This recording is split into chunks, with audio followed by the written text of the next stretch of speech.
Nick, Dale, and Kurt are best friends working hard to make ends meet. They meet up at a bar to talk about their jobs and their horrible bosses. Nick works in a financial firm and is being considered for a promotion. His boss, David, is giving him a hard time and re-evaluating his decision to make him senior vice president because he was 2 minutes late for their meeting. Dale is recently engaged and a dental assistant. His boss, Julia, harasses him sexually at work every day and makes him uncomfortable. Dale does his best to ignore her, but she persists, trying to make Dale fall for her. Kurt loves his job as an account manager at a chemical company. The main reason he loves his job is because of the boss. His boss is a sweet old man that takes care of every single employee like they're his own family. The only problem Kurt has at work is dealing with Bobby, the boss's son and a power-hungry powder sniffer, who hates Kurt because his father respects him more. At the end of the shift, Kurt walks his boss out to his car. After he tells Kurt that he appreciates him and he will run the company one day, his boss drives off and instantly crashes due to a heart attack. The next day, Nick is in a meeting with his staff. David walks in and announces the new senior vice president. To Nick's surprise, it is not him.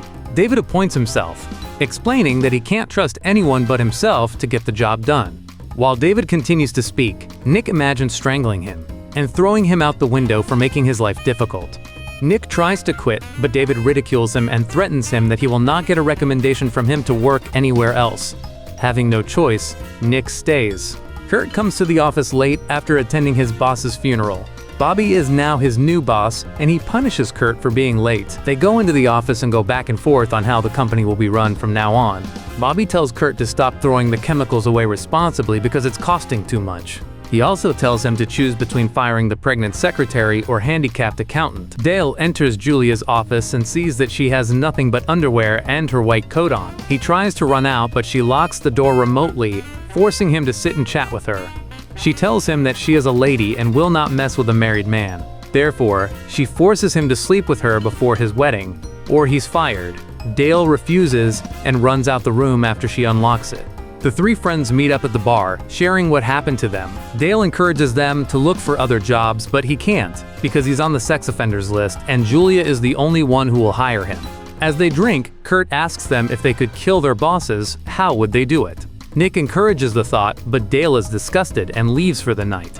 Dale gets a surprise visit from his fiancée at the office. Julia invited her to get her teeth cleaned for free. Dale is skeptical, but they apply the anesthetic and put her to sleep. After she's knocked out, Julia pounces on Dale. Dale pushes her off and quits, but Julia stops him. She blackmails him with pictures of a past procedure. When he fell asleep, she took pictures of them in provocative positions together. She tells Dale if he does not sleep with her, she will show the pictures to his fiancée. Dale rushes over to Nick's house and tells them he agrees to kill their bosses. They agree to hire a hitman because they have no clue how to pull this off. They decide to head to a dangerous city and hope to find someone who can help them out. Kurt asks his AI GPS to take them there, and it leads them to a bar. Kurt asks the bartender if there is anybody that can help them with their mission, but the group gets kicked out. One man follows them, and before they get in their car, he offers to help. The man tells him his name is Jones and that he requires 30 grand to help with the murders. The group decides that's too much, so Jones lowers it to 5 grand and they accept. They meet Jones the next day with the cash at the bar. After handing the money over, Jones tells them that because he is on probation, he won't be able to commit the murders himself, but instead, he will be their consultant. They get mad and try to get their money back, but are scared of Jones, so they have no choice but to listen to him. Jones tells them to make it look like an accident and to kill each other's bosses so that the police can't trace it back to them. The following weekend, Nick, Dale, and Kurt meet up to do some recon on the bosses. They head to Bobby's place first and wait the whole day in front of his house. They see no activity from his house and get impatient. As they walk up to his house, the garage door opens and Bobby drives away, not seeing them. They get in through the closing garage doors and enter the home. Inside, Dale finds a box of powder, and they realize Bobby is a huge drug addict. Dale hands the box to Nick, but the powder spills all over the floor, getting into their noses as well. Meanwhile, Kurt finds a bathroom and starts to spread his DNA all over Bobby's toothbrush. After Nick and Dale finish collecting the powder, Kurt finds them and they leave. On the drive over to David's house, Kurt shows them Bobby's phone containing all of his schedules and contacts. They arrive at David's house and leave Dale to be the lookout because of his clumsiness. They see the empty house and look for a way in. Luckily, David leaves a spare key hidden in a rock next to the door, and they use that to enter the home. They look through the house, but other than a cat, they find nothing of use. Dale gets distracted by his phone game and doesn't see David returning from his nightly jog. David yells at him for littering a plastic bag, but doesn't realize that it contained traces of Dale's peanut butter sandwich. He starts to have an allergic reaction and falls to the ground trying to reach for something in his pants. Dale grabs David's EPI pen and starts to stab him in the chest. Nick and Kurt see this from inside the house and panic, thinking that Dale is just stabbing David. They run out of the house, but Kurt trips and drops Bobby's phone under the coach. Dale decides to stab the EPI pen in the neck, and it finally seems to help David. David's wife pulls up and thanks Dale, but David gets aggressive and he drives off. Nick and Kurt are walking, contemplating what their life in prison will be like. Dale pulls up to them and tells them everything.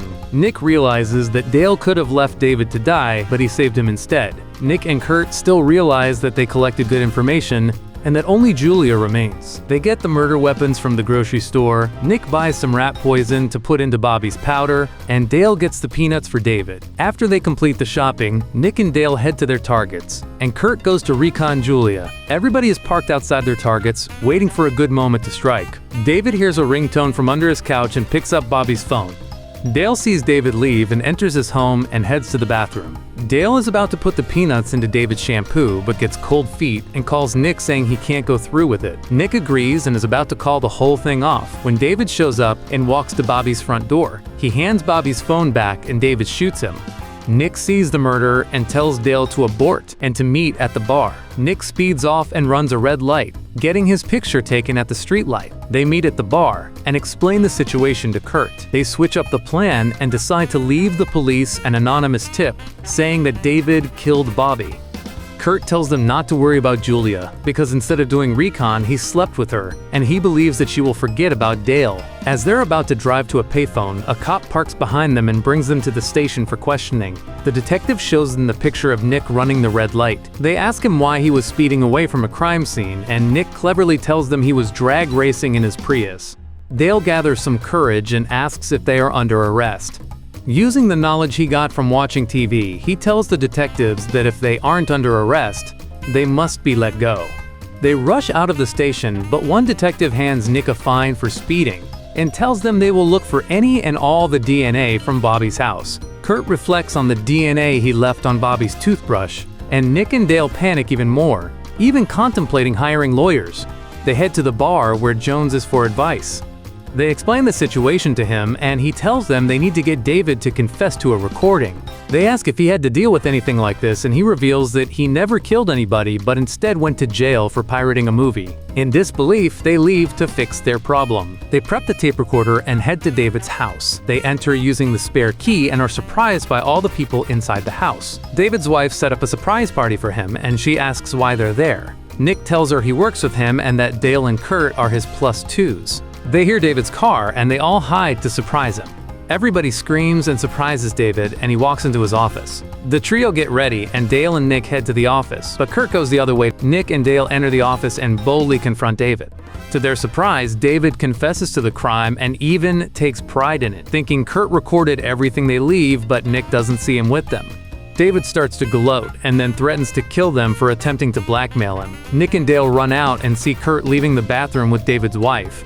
They slap him in the face knowing he got distracted and leave the house. They contemplate their life as fugitives when David hits their car. Kurt does his best to avoid crashing into other cars while getting hit with David's truck. Kurt swerves into an alley and loses David. His AI GPS comes online because of the collisions. It alerts the police automatically and turns the car off because of its software. Shortly after stopping, David crashes into them hard. He tells them to get out with a gun in his hand. He tells them he should shoot them, but instead he plans to make them Bobby's killers and shoots himself in the leg.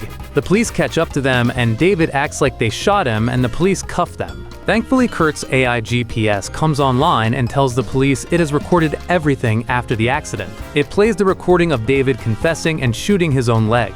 David lunges after them, but Nick throws a solid punch, and the police arrest him. Nick gets a promotion as acting president. Kurt doesn't become the new owner but is glad to work for the new boss, the pregnant secretary who isn't actually pregnant. Dale returns to work for Julia. During a cleaning, Dale provokes Julia, and she begins to do naughty things to the patient. This time, Dale was prepared and Jones pops out from the window recording everything. He blackmails her and requests a nice honeymoon at her expense.